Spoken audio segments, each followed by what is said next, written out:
In today's video, we are in Snowdonia. And in today's video, we're on a small section of Thomas Telford's Welsh Road.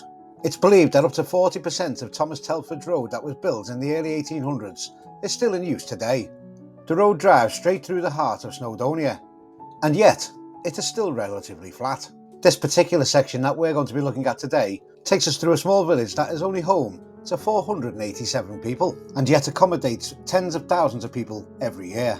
We'll be talking about the notable bridge we're crossing, and seeing what other points of interest we might come across in and around this small yet busy village. As you can see from the signs, this is a designated historic route. Today, we are in and around the A5 at Betws-y-Coed. Oh. Yeah, and I'm probably not saying that right, am I? Oh, Betty. Well, it's certainly not that. Let's discuss it. On the trucker's eye.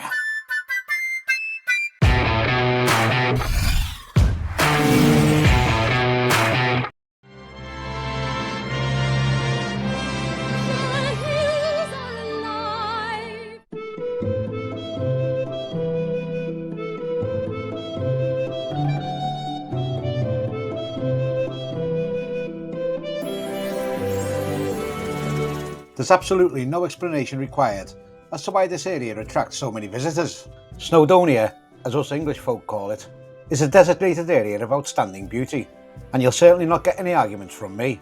This area of Wales is actually known to the natives as Eryri.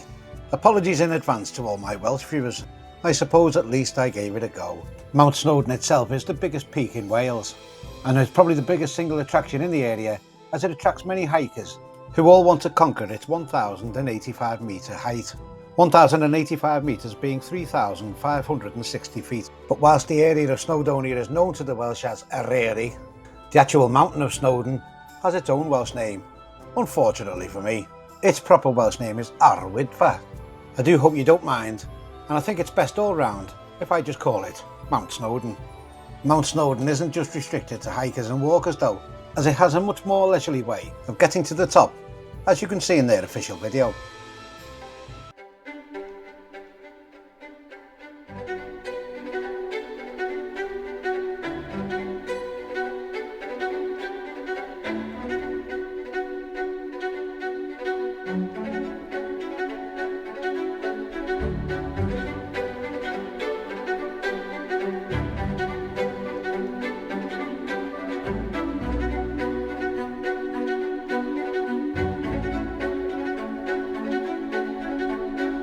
Further along this road you'll find something else for the thrill seekers, and that comes in the shape of the world's fastest zipline.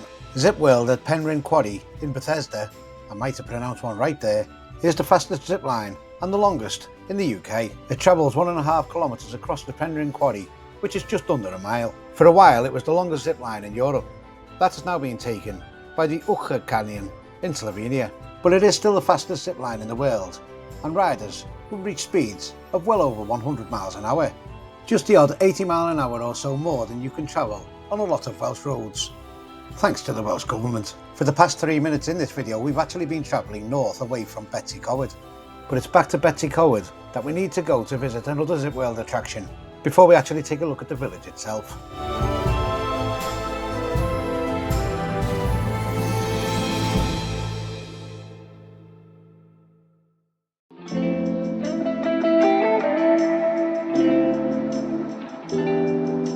Back where we were earlier, approaching Betws-y-Coed from the south on the A5, we come across this sign.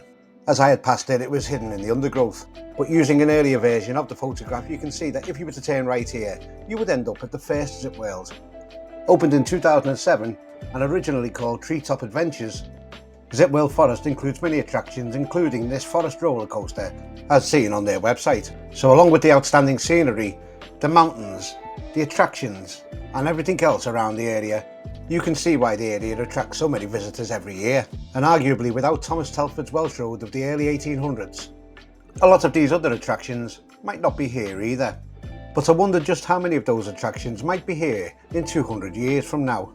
This bridge that we're passing across now was one of the many bridges designed and built by Thomas Telford, and here it is carrying traffic over 200 years later. Thomas Telford's Waterloo Bridge was built in 1815 and opened in 1816. The bridge was named as a memorial to this. Well, obviously not the ABBA song, but the fact that Napoleon had surrendered at the Battle of Waterloo. At that time in Britain there was a sense of relief and euphoria, following the end of the almost continuous 23-year war with France. Thomas Telford's Waterloo Bridge was an early cast iron bridge, which spanned 32 metres across the River Conway. At the time, the bridge was built to replace another bridge that had only just been completed itself. And the reason for this was the same reason that Thomas Telford built the Welsh Road at all. And there's a clue to what it is, right there on that sign.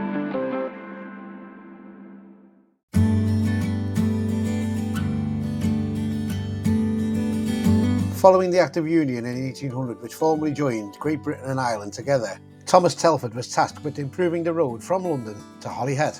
The existing road network, especially through Wales, was very inadequate. A much improved road was urgently needed to improve the reliability of freight such as mail and passenger transport heading to and from Ireland. Obviously in this day and age most freight travels on trucks between Britain and Ireland. But as we all know, back in the 1800s, things were completely different. Horse and carriages were the main means of transport, and mail carriages being pulled by horses generally travelled at around 10 miles per hour. However, when they got into this area of Wales that we're looking at today, that 10 mile an hour average speed dropped drastically, and part of Thomas Telford's remit was to get the mail faster to and from Ireland. So even though you're driving through a mountainous area, you might notice that the road is relatively flat. Thomas Telford ensured that the maximum gradients of any part of his Welsh road was 5%. And even though he worked on this road over 200 years ago, his genius work ensures that today traffic can still travel on the same route, roughly around 5 times faster than what the horse-drawn carriages could. Of course, the Welsh Government of today do all they can to slow the traffic down. But that's another story for another day. But let's take a look at the beautiful village of Betws-y-Coed.